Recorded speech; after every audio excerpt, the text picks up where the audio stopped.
um, after a long gap of 3 weeks, and I hope that you haven't enjoyed your vacations and now you're fresh and you're back to studies.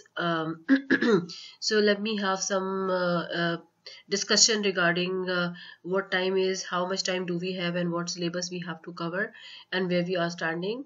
If I just open this calendar, so. I'm not able to open. Yeah, it's being open. So this is 13th of January, and it's the middle of the January, and our vacation started back in December. I think 26th of December. We had classes till 24th of December. Our vacation started from 25th, if I am not wrong. So basically, we had a gap of like 1 week and 2 week, and this is the third week.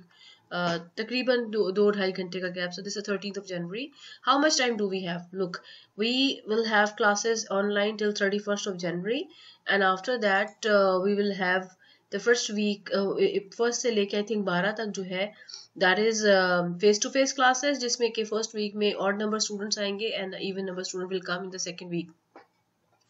So practically, given all this, we have like 3 weeks of this month and 2 weeks for the other month.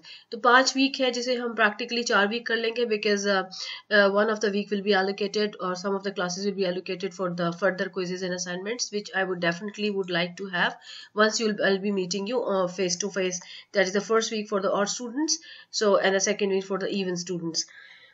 Okay, so ये हमारे पास time slab है, और उसके बाद मेरे ख्याल में हमारे जो एग्जाम्स हैं, they starting from 22nd of फरवरी और मार्च तक जा रहे हैं. I am not really sure about that what time are we having our next semester. I think it will be going into somewhere in March. Okay, given this time slab, now let's have a look at the timetable. Sorry, the course outline. So this is our course outline, which I have already given it to you. So we're looking at the weeks. This WK is a week, and right now we are actually in the 9th week. So let's see where the 9th week is and what we were supposed to do in the 9th week. So if I look at the 9th week, so basically I should have started with the macroeconomics, but right now I'm left with some of the price. This is the topic which I'm starting with today. तो price signal और ये production theory तक we are done. ये price signal वाला जो है, prices किस तरह से करती हैं, वर्क किस तरह करती हैं मार्केट के अंदर, and a little bit information regarding the market structure. तो आज जो है ये वाला जो वीक है, it will be enough to go with the remaining part of the micro theory, and then we will start with the macro theory. And I told you earlier that in macro theory I'll be teaching 3 to 4 chapters. So I think it's enough time that we have. So basically I would try to cover up with the macroeconomics by the end of this month. और मेरा plan ये है कि जब हम जनवरी में फरवरी में मिलते हैं, तो उसमें मैं आपको जो क्लासेस दूंगी, so I would try to review from your problems, और मैं प्रॉब्लम डिस्कस करूंगी, एंड मैं एक मिड टर्म कंडक्ट करूंगी आपका, और इसके अलावा कुछ क्विज और इस तरह की चीजें होंगी. तो आई वुड ट्राई माई बेस्ट कि मैं टीचिंग जो है वो इस मंथ तक ख़त्म कर लूँ, including micro as well as macro, and it's enough time to go for it. ठीक है जी. तो आज का लेक्चर जो होगा वो फिर होगा, let me open your book. This is your book. This is chapter number 6, जो कि जो हम प्लान कर रहे हैं. तो उसके हिसाब से चैप्टर नंबर 6 जो है वो प्राइसेस एंड डिसीजन मेकिंग, और इसका मोस्ट इंपॉर्टेंट सेक्शन जो है वो सेक्शन नंबर 2 है, जो कि मैं जिस पे फोकस करूंगी कि व्हाट इट इज अबाउट. तो let's have a start. Here we go. This is my this is my lecture 9.1, and that would have been about chapter number 6. Okay, so let me start. Okay, so इससे पहले जो हमने complete किया था, अगर मैं आपको थोड़ा सा उसका दिखा दूं, आई होप इधर पे होगा. या इट्स दिस वन, और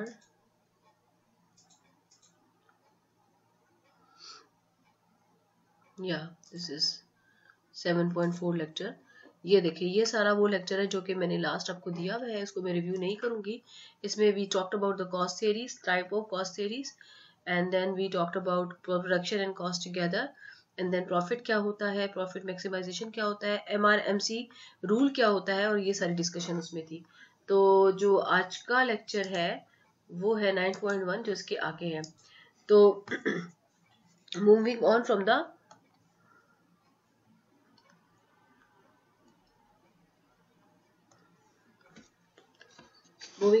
producer theory.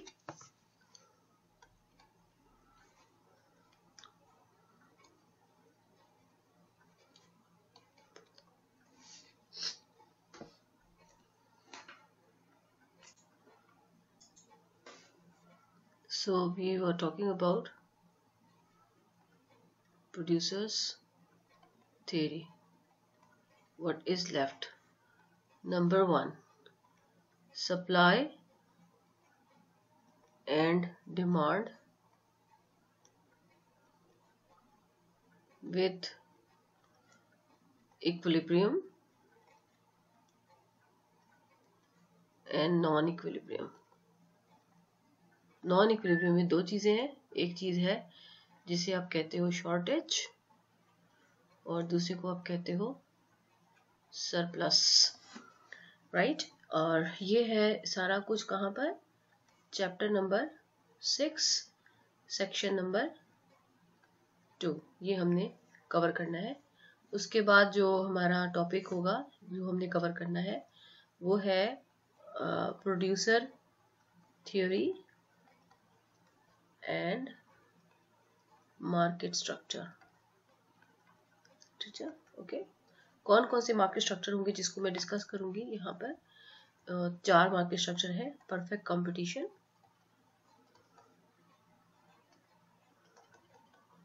ठीक है, मोनोपोली, ओलिगोपोली, एंड चौथा है monopolistic competition,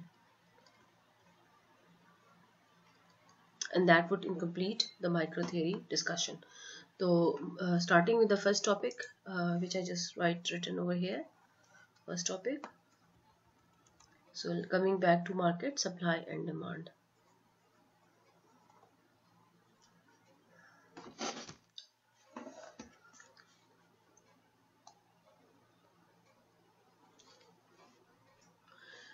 So what is supply and demand?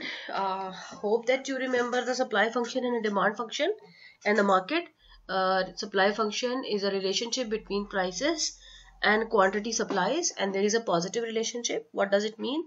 That whenever there is increase in prices, supplier wants to supply more. So increase in price is taken as price signal, and that signal is towards that this particular product is profitable. So producer objective is always to maximize profit, and every increment in price is taken as a profit signal, increase in profit. So whenever there is increase in prices in the market, producer would definitely respond it by increasing quantity supply. So that's why there is a positive relationship between prices and quantity supply.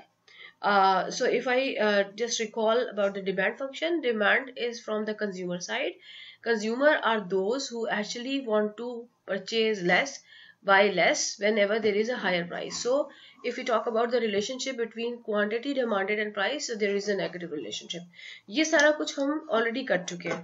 तो मैं क्या करूँगी, मैं सिर्फ इसको यहाँ पे show करूँगी आपके सामने. So if I talk about quantity demanded, it is a function of price. What type of relation it has? Negative relationship. यानी प्राइस के इंक्रीज करने से क्वांटिटी डिमांडेड डिक्रीज करती है. और ग्राफ कैसा होता है इसका? इफ यू रिमेंबर, ये क्वांटिटी डिमांडेड है, ये प्राइस है, और ग्राफ हमारे पास ऐसे करके होता है, ये डिमांड फंक्शन है, ठीक है जी.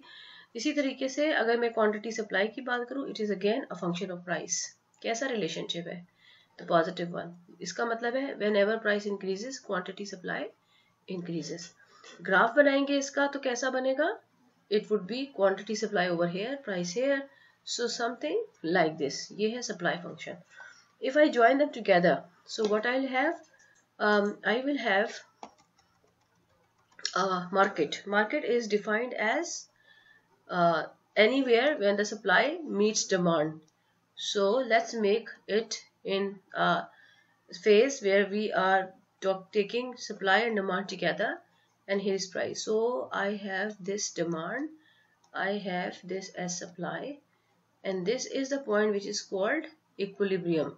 So how do we define equilibrium?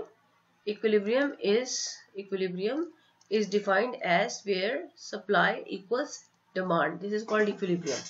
And what happens at equilibrium? At equilibrium, ये पहली चीज है. दूसरी चीज, supplier agreed to supply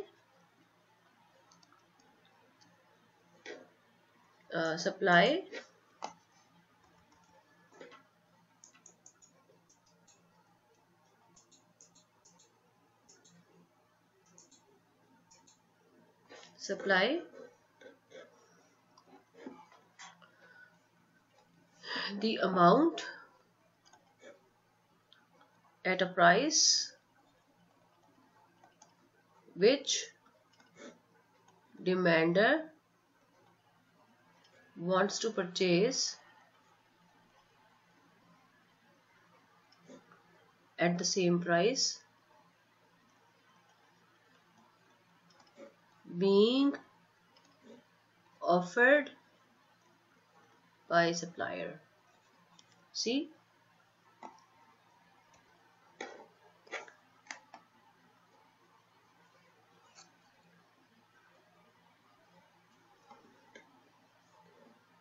Supplier. Being offered by supplier. So they agreed on quantities. Agreement किस चीज पर हो रहा है? Agreement हो रहा है, they agreed on quantity and they agreed on price. So what is the quantity they agreed upon?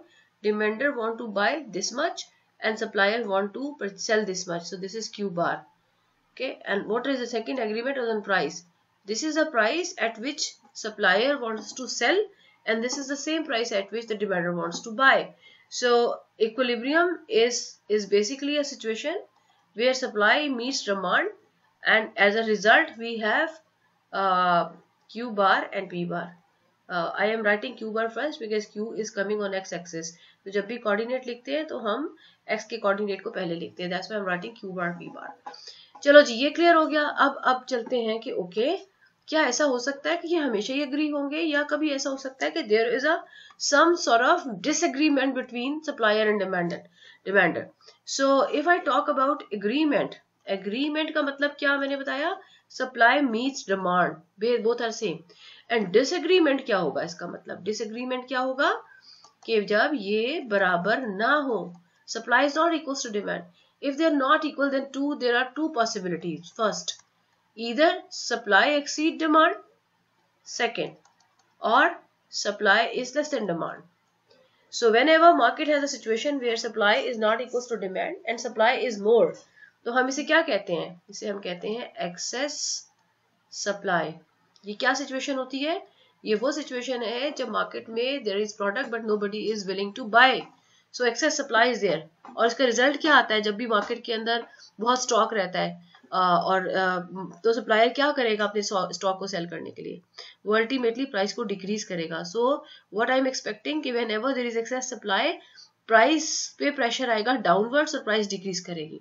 Similarly जब सप्लाई लेस और डिमांड ज्यादा हो तो हम इसे कहते हैं excess in demand, excess demand. So जब भी एक्सेस डिमांड है यानी people want to buy more and there is less product in the market. जैसे कि पाकिस्तान में you have seen many crisis of wheat crisis और शुगर क्राइसिस के लोग जो है they had a long line waiting hours to buy sugar या petrol या आटा and they were not buying it, or ultimately it was sold in the black market at a higher prices. So whenever there is excess demand, prices have upward pressure. अच्छा, अब question ये है कि ये prices पे जो pressure आते हैं इससे होता क्या? सो इससे होता क्या है, इसको देखने के लिए let's predict this, display the situation in a diagram and see what happens.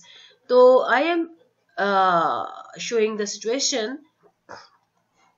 Here we have quantity demand and quantity supply. Here we have price. this is my demand function, this is my supply function, this is the point where the agreement is there. But suppose करें कि price equilibrium price तो थी P बार, लेकिन market में ये price prevail नहीं कर रही. मार्केट में एक प्राइस प्रिवेल कर रही है और वो है P1. Market is offering the product at price, and that price is P1. What is happening at P1? Look, at P1 how much is demand? तो मैं क्या करूंगी, इस लाइन को एक्सटेंड करूंगी वहां तक जहां तक डिमांड को ये कट करे. तो ये जो पॉइंट है ये बताएगा कि P1 पे डिमांड है, ये है QD1, इतनी डिमांड है. और सप्लाई कितनी है, तो इसी लाइन को मैं एक्सटेंड करूंगी जहां पे वो जो है इसको यहाँ पे इसको कट करेगा. So this is representing what, it is representing quantity. ये वाला पॉइंट क्या है, quantity supply 1. Okay, so quantity supply 1 exceeds quantity demanded 1. क्यों? ये है जी एक्सेस सप्लाई. लोग प्रोड्यूसर ज्यादा सप्लाई कर रहा है. भाई क्यों कर रहा है? इसलिए कि market is offering a very high price, so they find it very attractive to supply more. So there is more supplier want to supply, but consumer find the commodity very expensive, so less of the demanders are willing to demand. So there is a gap between supply and demand. How much? ये जो dotted gap ये चीज है, ये gap है. और ये क्या है, इसको हम कहेंगे एक्सेस सप्लाई. अब मार्केट में चीजें पड़ी हुई है, लोग खरीद नहीं रहे. क्यों पड़ी हुई है? प्राइस हाई थी, सप्लायर के लिए अट्रैक्टिव था, उसने बहुत सप्लाई कर दिया. डिमांडर के लिए एक्सपेंसिव है तो उसने नहीं कंज्यूम किया. तो गैप है, सप्लाई ज्यादा है और डिमांड कम है. सोल्यूशन क्या है इसका, कि गैप को खत्म कर दिया जाए. तो सप्लाई ज्यादा है और डिमांड कम है, तो गैप कैसे खत्म किया जा सकता है? सप्लाई को कम करके, डिक्रीज करके, या डिमांड को इंक्रीज करके. कैसे सप्लाई डिक्रीज हो सकती है? सप्लाई डिक्रीज करने का तो एक ही रीजन है कि भाई एक्सेस सप्लाई है. तो कैसे खत्म होगी सप्लाई, मार्केट से कैसे जाएगी? प्राइसेस को डिक्रीज कर दिया जाए. जब प्राइसेस डिक्रीज होंगी तो क्या होगा, दो बातें होंगी.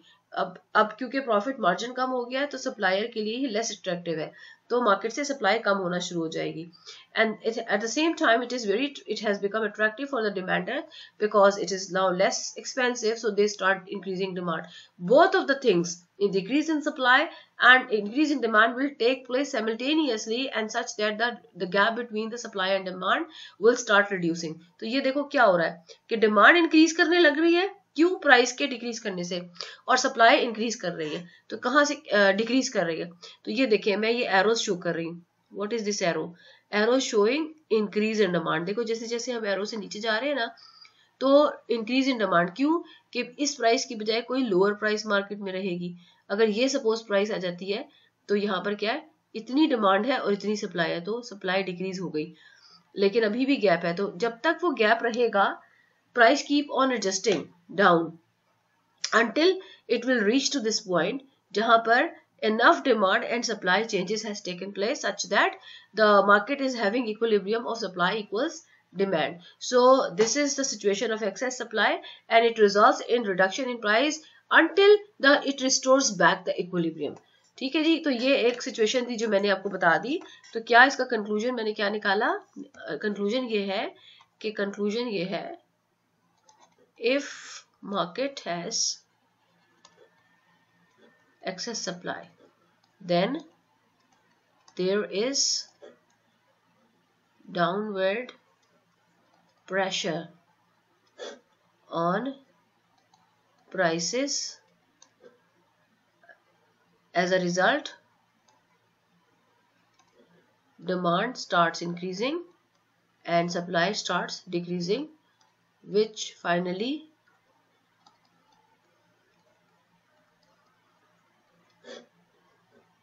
are equal at a price which is definitely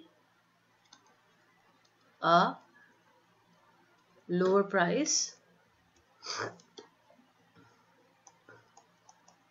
as a lower price. तो क्या हुआ? Excess supply results in decrease in price such that supply equals demand, that's what is the meaning. तो एक्सेस सप्लाई में conclude क्या हुआ, excess supply में हमेशा price decrease होगी।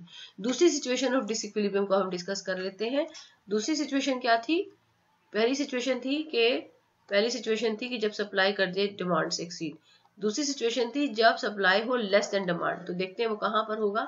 ये देखो, ये है क्यू डी क्यू एस, ये है प्राइस, ये है डिमांड, ये है सप्लाई, ये है इक्विलिब्रियम। और यहाँ पर नहीं है प्राइस मार्केट की, बल्कि इक्विलिब्रियम की बजाय, पी बार की बजाय वो किसी नीचे की प्राइस पे, लेट्स कॉल इट P2। अब P2 पे क्या हो रहा है, इतनी है सप्लाई QS1 और इतनी है डिमांड QD1। कौन सी चीज ज्यादा है, डिमांड ज्यादा है। तो इस सिचुएशन को हम कहते हैं एक्सेस डिमांड। एक्सेस डिमांड का पॉजिटिव होना, यानी देयर इज एक्सेस डिमांड। अब एक्सेस डिमांड का मतलब people want to buy but there is no nothing available in the market. So what will happen generally whenever this is a situation, price goes up. जब price ऊपर जाती है तो क्या हो रहा है, देखो अब प्रॉब्लम क्या है, डिमांड माइनस सप्लाई की प्रॉब्लम है, इनमें गैप है। तो प्राइस के इंक्रीज करने से क्या चीज होगी, ये डिक्रीज करेगी और ये इंक्रीज करेगा। So whenever there is a reduction in a bigger part and increase in the smaller part, that gap squeezes. तो ultimately market will restore back equilibrium. Price जो है जब इंक्रीज होना शुरू होगी, P2 से ऊपर जाएगी, तो ये देखिए यहाँ पे गैप और थोड़ा सा कम हुआ एंड सो ऑन। तो हम इसको कैसे शो करते हैं, हम यहाँ पे एरोज बनाते हैं। इसका मतलब क्या होता है कि प्राइस कंटिन्यूअसली ऊपर हो रही है, जिसके रिजल्ट में डिमांड जो है वो कम होती जा रही है और सप्लाई ज्यादा होती जा रही है, और अल्टीमेटली जो उनका गैप है वो रिस्टोर बैक कर रहा है। सो what is the conclusion, conclusion is wherever there is demand exceed supply, this is called excess demand is positive, it will result in increase in price, and then we will have the equilibrium again. So ये थी market की disequilibrium situation and consequently price की behaviour which set back the equilibrium in the market. इसको हम invisible hand कहते हैं, Adam Smith की language में it is called invisible hand. So what is invisible hand, invisible hand is the price mechanism which restores the equilibrium back in the market. Adam Smith ये कहते थे कि जब भी मार्केट में डिसइक्विलिब्रियम हो तो prices can play this role and equilibrium will be set back in the market. तो गवर्नमेंट का कोई काम नहीं है कि वो मार्केट के अंदर इंटरवीन करे। ओके जी, तो ये एक छोटी सी बात थी जो मैंने आपसे शेयर करनी थी। अच्छा, अब ये देखो कि मैं आपके सामने कुछ सिचुएशन लूंगी, some situations different from what you have done so far. तो एक देखें, ये है जी, मैं यहाँ पे सिर्फ क्वांटिटी लिख रही हूँ। अंडरस्टूड है कि ये क्वांटिटी, डिमांड और सप्लाई दोनों है। ठीक है जी, एक ये सिचुएशन है, I will show you the situations.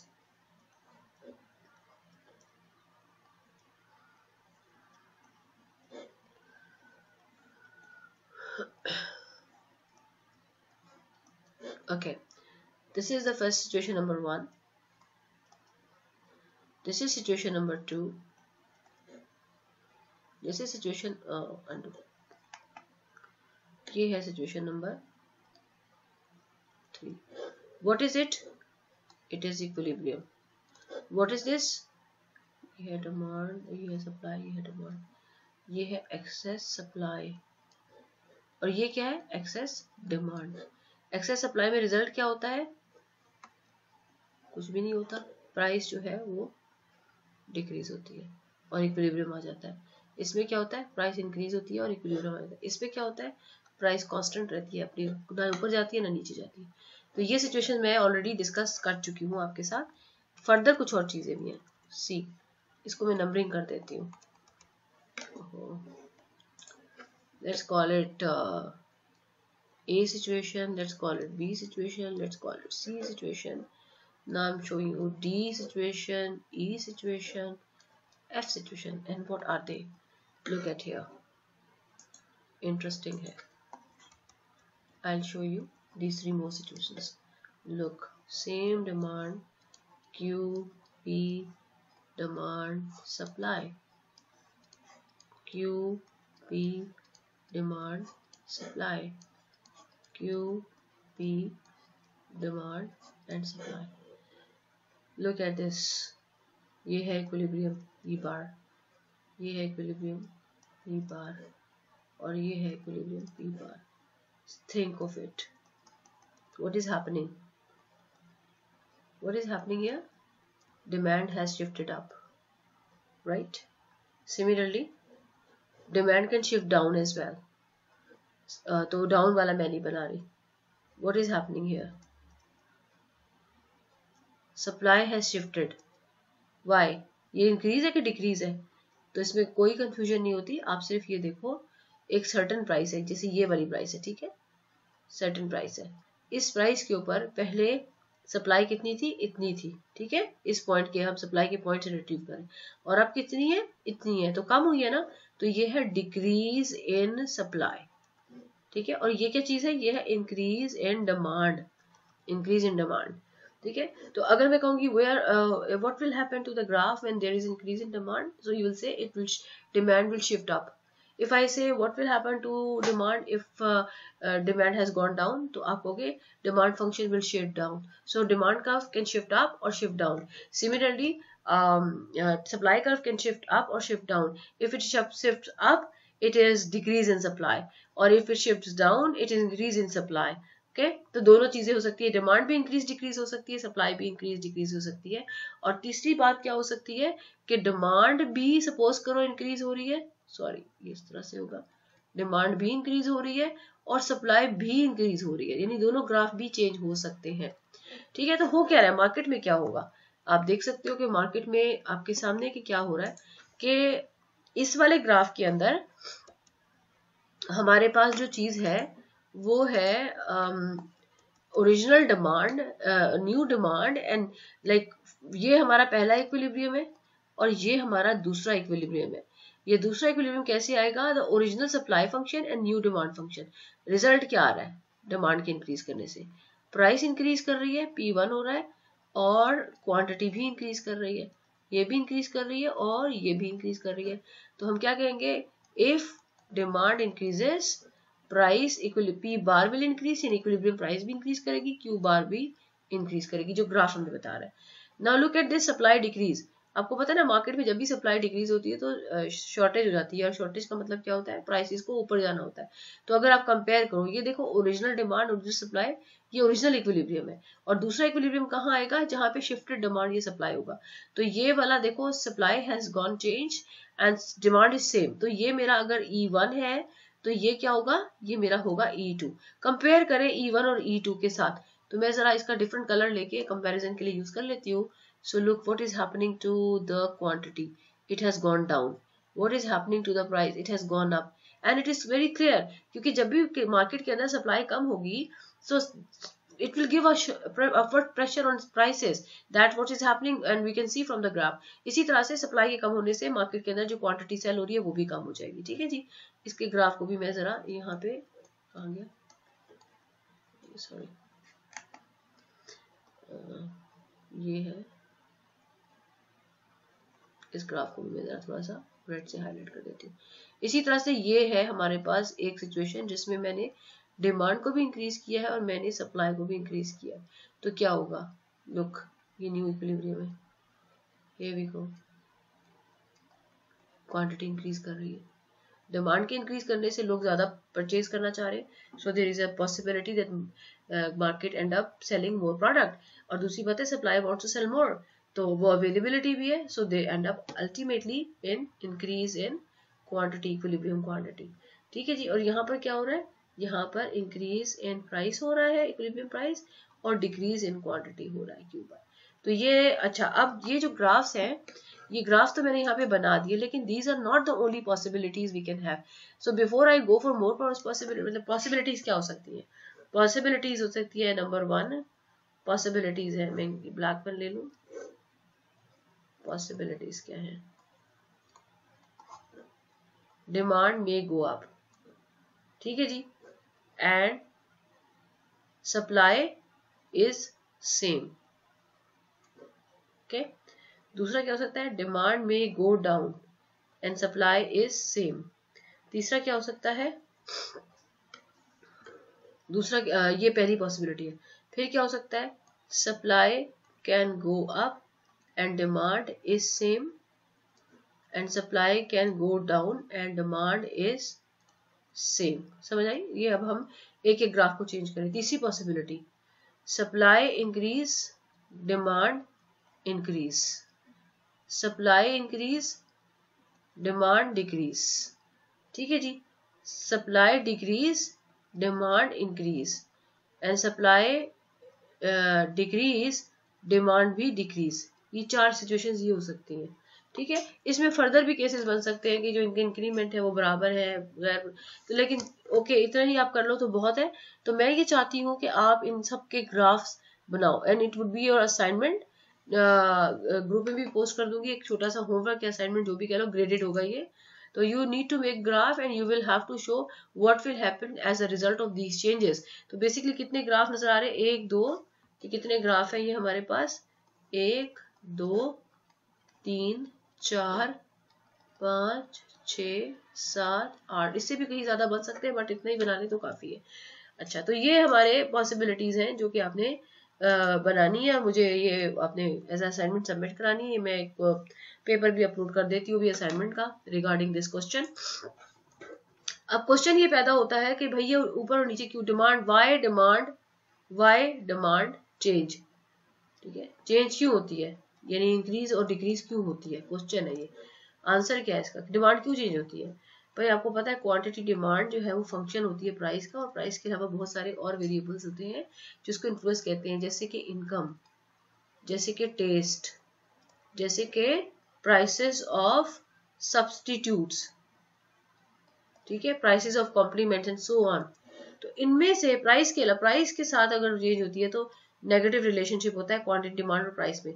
Price के अलावा कोई भी वेरिएबल चेंज हो जाए, इनकम, टेस्ट, सब्स्टिट्यूट, कॉम्प्लीमेंट्स, तो उससे डिमांड फंक्शन शिफ्ट करता है। जैसे अगर इनकम इंक्रीज हो जाए तो डिमांड अपवर्ड शिफ्ट करेगा, अपवर्ड, ठीक है, शिफ्ट। इसी तरह से टेस्ट इंक्रीज हो जाए फिर भी अपवर्ड शिफ्ट करेगा। प्राइस ऑफ सब्स्टिट्यूट बढ़ जाए तो प्राइस ऑफ सब्स्टिट्यूट का मतलब है सब्स्टिट्यूट जो है एक्सपेंसिव हो गया। अगर सब्स्टिट्यूट एक्सपेंसिव है तो लोग इस पर्टिकुलर कमोडिटी को ज्यादा डिमांड करेंगे, डिमांड फिर इंक्रीज करेगा। So price of substitute increase करने से डिमांड फिर इंक्रीज करेगा, सो अदरवाइज वो डिक्रीज करेगा। So these are the factors which makes the demand curve shift up and down, and consequently आपका जो होता है इक्विलिब्रियम वो चेंज हो जाता है। तो वो आपने असाइनमेंट करनी है। इसी तरीके से वाई सप्लाई चेंज क्यों होता है change, so there are multiple reasons of, okay, तो वाई सप्लाई चेंज ये क्वेश्चन है। तो क्यों चेंज होती है सप्लाई, वो सारे फैक्टर जो सप्लाई को इफेक्ट करते हैं। Quantity supply is a function of price, price को तो हम जानते हैं। इसके अलावा प्राइसेस ऑफ इनपुट्स, इसके अलावा टेक्नोलॉजी, ठीक है जी, इसके अलावा नेचुरल डिजास्टर्स, ये सारे, और इसके अलावा और फैक्टर्स, ये सारे वो फैक्टर्स हैं जो कि सप्लाई को इफेक्ट करते हैं। अब प्राइसेस ऑफ इनपुट देखो, अब इनपुट क्या है, ये वो सारी चीजें हैं जो कि यूज होती हैं प्रोडक्शन में। तो अगर वो एक्सपेंसिव हो जाए डेफिनेटली सप्लाई डिक्रीज हो जाएगी। इसी तरह टेक्नोलॉजिकल इंप्रूवमेंट आ जाए, यानी एफिशिएंट प्रोडक्शन आ जाए। एफिशिएंसी का मतलब होता है now the firms are able to produce same output but at a lesser cost, so technological improvement definitely will increase supply. Natural disaster definitely will decrease supply. तो increase decrease क्यों होता है, इन चीजों की वजह से। और प्राइस की चेंज से क्या होता है, प्राइस की चेंज से एक ही कर्व पे मूवमेंट होती है। तो there are two things which you have to distinguish between movement versus shift. Movement is due to price of the same commodity and shift is due to all other factors which just I have mentioned. Supply के factors अलग है और demand के factors अलग है। Okay, so I hope that you are clear. Okay, so let's have some data on these things which we have just mentioned. So let me have some data on it and see what happens. तो मैं एक data लेती हूँ, hypothetical data, and that data is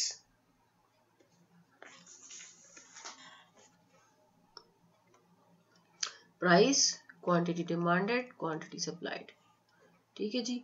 और इसकी मैं line खींच लेती हूँ, और ये हो गया दूसरी लाइन, और ये हो गई तीसरी लाइन, ठीक है जी। और थोड़ा सा हम कर लेते हैं, ऐसी वाली लाइनें खुद बना लेते हैं।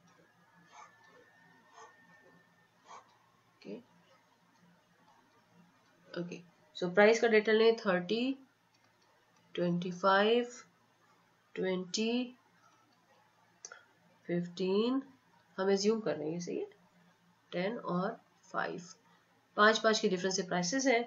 और क्वांटिटी डिमांड सपोज करो 30 is very expensive, people don't buy, then they buy 1 unit at 25 price, then they buy 3 units at 20, and then 6 units, and then 10 units, and then last is 15. इसी तरह से सप्लाई में यहाँ पर है 13, let's say 10, 6, 0, -7, -15. Okay, तो हम ये एज्यूम कर रहे हैं ये सिचुएशन मार्केट के अंदर, ठीक है जी। अगर आप सिर्फ प्राइस और डिमांड को देखो, लुक प्राइस इज इंक्रीजिंग, जैसे नीचे जा रहे प्राइस इज डिक्रीजिंग, और क्वांटिटी डिमांड इंक्रीज कर रही है, तो inverse relationship between price and quantity demanded as mentioned by law of demand. अगर आप प्राइस और क्वांटिटी सप्लाई को देखें तो जैसे जैसे प्राइस डिक्रीज करती है वैसे वैसे क्वांटिटी डिमांड जो है वो डिक्रीज कर रही है। So direct relationship between price and quantity supply. तो ये हमारा लॉ ऑफ सप्लाई के हिसाब से दिस शुड बी हैपनिंग। अच्छा, अब देखें क्या हो रहा है, what when the price is 30, demand is 0 and supply is 13, तो कौन सी चीज ज्यादा है, supply is more, so it is called excess supply.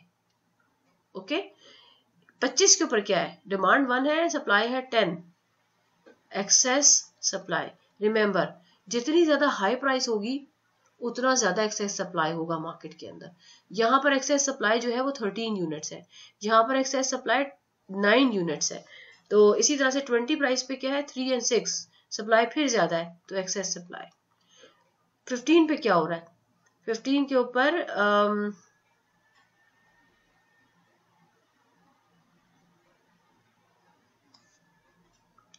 13, ये है 11, सॉरी ये है 9, ये है 6, सपोज कर लो, ये है 3, ये है +3, और ये है जी, इसको हम यहाँ से मिटा देते हैं, ये थोड़ी मैंने नंबर्स गलत लिख दिए थे, ये है नंबर जी 0, ठीक है जी। और इसको अगर मैं इसके एक्सेस सप्लाई है या एक्सेस डिमांड है, इसको मैं कैलकुलेट करूँ यहाँ पर, तो यहाँ पर है जी सरप्लस है, एक्सेस सप्लाई है 13 का जी, और यहाँ पर क्या है 11, 10 का, यहाँ पर क्या है 9 - 3, 6 का, और यहाँ पर क्या है एक्सेस सप्लाई एक्सेस डिमांड 0 है, और यहाँ पर क्या है 3 - 10 विच इज -7 शॉर्टेज, और दिस इज 0 - 15 -15 ये शॉर्टेज, ठीक है जी। तो ये है सरप्लस, ये कॉलम क्या बता रहा है, सरप्लस है या शॉर्टेज। कौन सा ऐसा पॉइंट है जिसके ऊपर सरप्लस और शॉर्टेज नहीं है, वो ये वाली सिचुएशन है। देखो इसको मैं रेड से हाईलाइट कर देती हूँ। सो ये है वो सिचुएशन। यहाँ पर क्या हो रहा है, प्राइस क्या है 15 है, क्वांटिटी सप्लाई क्या है, डिमांड क्या है 6 है, क्वांटिटी डिमांड सप्लाई क्या है 6 है, और शॉर्टेज सप्लाई क्या है 0। ये है वो पॉइंट जिसे हम कहते हैं इक्विलिब्रियम। सो इक्विलिब्रियम के ऊपर क्या होता है, ना सरप्लस होता है ना शॉर्टेज होती है। इक्विलिब्रियम प्राइस के ऊपर ये देखो थ्रू आउट सरप्लस होगा, ठीक है जी, और इक्विलिब्रियम प्राइस के नीचे थ्रू आउट शॉर्टेज होगा। शॉर्टेज का मतलब है नेगेटिव नंबर आएगा। ये सारा कुछ क्या है, ये है सरप्लस, ठीक है। अगर हम इस डायग्राम को ग्राफ पे बनाए, डायग्राम बनाए इस पे, तो you would have like this. तो आपके पास लेट्स से एक डिमांड होगा, आप ये भी बनाओगे तो you will get this demand and you will get this supply, और उसमें ये जो पॉइंट है ये क्या है, इक्विलिब्रियम है। और इसकी किस प्राइस के ऊपर, अगर यहाँ प्राइस ले रहे हो, यहाँ पे क्वांटिटी किस प्राइस पे इक्विलिब्रियम है, 15 प्राइस के ऊपर, और क्या क्वांटिटी है जिसपे दोनों हैप्पी हैं 6, तो ये इक्विलिब्रियम सिचुएशन है, ठीक है जी। इसके ऊपर, इस प्राइस के ऊपर जितनी भी प्राइसेस हैं ये वाली, इसके ऊपर you can see there is a gap between supply and demand and this is all surplus, ठीक है जी। और इस प्राइस के नीचे जितनी भी प्राइसेस है ये देखो गैप है, किसके दरमियान, डिमांड ज्यादा है सप्लाई कम है, और ये क्या चीज है, शॉर्टेज। तो ये है market. So guys that is all for this chapter, जिसमें कि we use the concept of equilibrium and we try to explore the meaning of shortage and surplus. That was chapter number 6. Let me have a look at chapter number 6. ये है आपका chapter number 6 I guess. या this is price as signals, ये section 1 है इसका, ये chapter number 6 ही है, ठीक है जी। प्राइसेस एंड डिसीजन मेकिंग, तो चैप्टर नंबर 6 है, इसका मैंने जो करवाया है आपको सेक्शन 6.2 करवाया, ठीक है, जो कि मैंने अभी आपको जो क्लास कराए हैं मैंने, ये price system at work section 2, और इसके अंदर जो है ये देखें आप कि ये आपकी ये डेटा है जो मैंने यूज़ किया है, ये ग्राफ है, सरप्लस शॉर्टेज की डेफिनेशन है, ये सारी इसकी कहानियाँ हैं, ठीक है जी। और फिर ये चेंज इन सप्लाई किन किन वजूहात से होता है जो मैंने आपको मेंशन किए, चेंज इन डिमांड किन किन वजूहात से होता है, ठीक है, ये सारी बातें हैं। और दैट इज इट, इस चैप्टर से हमने ये करना है। So we are done. अब हमारा नेक्स्ट चैप्टर होगा मार्केट स्ट्रक्चर के ऊपर। Thank you so much.